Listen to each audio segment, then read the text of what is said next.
مفتاح اليوم الهادي والمليان بركة، أذكارك، دعائك وقرآنك قبل ما تبدأي أي مهمة. دي الحاجات اللي بتفتح لك أبواب البركة وراحة القلب.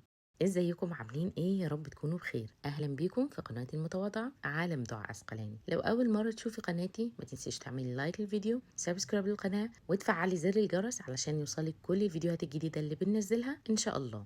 حاسه ان اليوم بيجري، المهام بتتراكم عليكي والوقت مش مكفي وانت دايما تحت ضغط. الحل مش انك تشتغلي اكتر، الحل انك تشتغلي بطريقه اذكى. فاكرين الفيديوهات اللي نزلتها لكم قبل كده اللي هي بتاعت نظفي بذكاء مش بمجهود؟ الموضوع ماشي بنفس الفكره. في الحلقه دي هنتكلم عن التوقيتات الذكيه، يعني تشتغلي بالراحه، تركزي اكتر وتنجزي باقل مجهود وفي الوقت المناسب. مرات كتيره بنأجل مهمه مرهقه علشان نشرب كوبايه شاي مع نفسنا، هو ده اللي بيرجع لك تركيزك وهدوءك. على فكرة التوقيتات الذكية مش معناها ان احنا طول اليوم قاعدين بنجري، ولكن الموضوع كله اننا نعرف امتى نتحرك وامتى نرتاح، زي المايسترو اللي بيدير الاوركسترا بخطة محكمة وبقواعد ثابتة. مفيش عشوائية في الموضوع خالص. عارفة ان كلنا عندنا 24 ساعة، لكن في واحدة بتنجز اكتر وواحدة شكلها مرتاحة رغم الزحمة. الفرق مش في الوقت، الفرق في إدارة الوقت. احنا في عصر بقى مرهق بشكل كبير جدا وبيضغط على أعصابنا طول الوقت، شغل وبيت وأولاد وعلاقات واجتماعيات ووقت لنفسنا بنتمنى نلاقيه، وكل ده محتاج إدارة ذكية.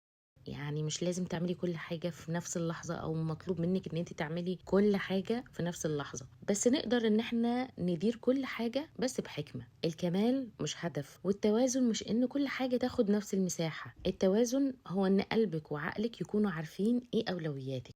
قولي ايوه للاهم، وقولي لا للحاجة اللي بتشتتك، وقولي بعد شوية للي ممكن يستنى. الإدارة الصح مش إنك تعملي كل حاجة، لكن إنك تعملي المهم في وقته المناسب وبطاقة مناسبة. في مرحلة الأمومة خدي وقتك في التكيف زي ما انت عايزة. حاسة بتعب نفسي؟ اعتبري شوية غسيل الأطباق ده إنجاز. في يوم تكون طاقتك عالية استثمريها، وفي الأيام الرمادية اللي مبينلهاش ملامح مارسي الصيانة النفسية. اعملي عمرة لنفسك، قولي دعاء، امشي شوية، أو حتى اقعدي ساكتة من غير ما تعملي أي حاجة.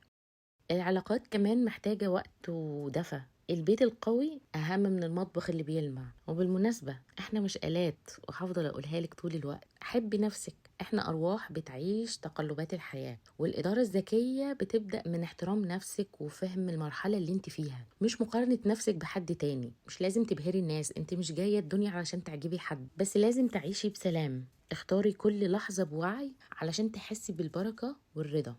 تعالي نتكلم بشكل عملي. خلينا متفقين ان في شوية قواعد لو نفذناها هنحس براحة اكبر وهنحس ان يومنا متنظم اكتر. اول قاعدة هي قاعدة 90 دقيقة، وقت عميق جدا علشان نركز فيه، وده بيكون من بعد الفجر. نصلي، نقرا قرآن، لو معاكي مذاكرة ذاكريها، ابدأي شغلك، لو في ترتيبات في الشغل بتاعك ابدأيها في الوقت ده.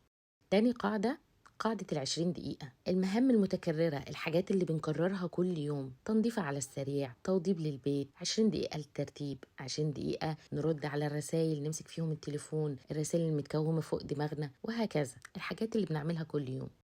القاعدة الثالثة، نص ساعة لنفسك كل يوم. دي حاجة ما ينفعش نتنازل عنها، ودي مش رفاهية، دي شحن للطاقة. اقري، صلي، امشي، وزي ما قلتلك ممكن تقعدي ساكتة. قسمي يومك على حسب الطاقة بتاعتك. خلي فترة الصبح دي اللي دماغنا بيبقى فيها أكتر وقت مركز، دي التركيز ودماغنا النشيطة. ممكن تبقى حلوة جدا للتخطيط، أو إن احنا نذاكر، أو إن احنا نراجع المذاكرة بتاعتنا، نراجع حفظ قرآن. الظهر ممكن تحدديه أو تخصصيه للتنظيف والراحة، علشان طاقتك الجسدية بتبقى خلاص اتشحنت وبدأتي هتنطلقي. بالليل خليه بقى ده للأنتخة وللراحة ولبيتك ولأسرتك. بعد ما يناموا الولاد اعملي حاجة بتحبيها، البسي حاجة حلوة، اعملي تسريحة في شعرك، قولي أذكار النوم، صلي وتر بس بخشوع. الذكاء في الوقت مش انك تلحقي كل حاجة، لكن انك تفهمي نفسك. فكري كل يوم انا عندي طاقة لايه، مش بس المفروض اعمل ايه، وده هيخلي يومك يمشي بسلاسة اكتر، ومش هتحسي ان في جدول بيخنقك. ممكن تجيبي دفتر او نوت بوك علشان تكتبي المهام بالتوقيت بتاعها علشان تحسي ان انت انجزتي. حطي 3 مهام بس في اليوم، 3 بس مش أكتر من كده، مش لازم نعمل كل حاجة، احنا اتفقنا على كده. خلي عندك مرونة، خلاص ممكن يحصل ظرف النهاردة ما نقدرش نعمل ال3 مهام، خلي في وقت فاضي، مش كله طرف، نخلي وقت فاضي علشان ده الوقود بتاع باقي اليوم.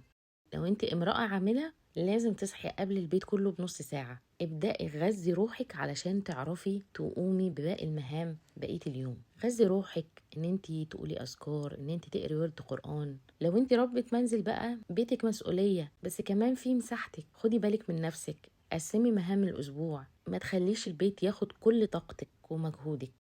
في النهاية الوقت نعمة، ومفتاح البركة النوايا الصادقة والأولويات المترتبة ومساحة الروح علشان نعرف نجدد من نفسنا. الرسول عليه الصلاة والسلام قال: نعمتان مغبون فيهما كثير من الناس، الصحة والفراغ، فاستثمري وقتك لأنه عمرك. لو الحلقة عجبتك شاركيها مع كل اللي ممكن تستفيد، واكتبي لي ايه اكتر توقيت بينفعك وايه اكتر تحدي بتواجهيه في تنظيم يومك، واستنيني الحلقة الجاية بإذن الله.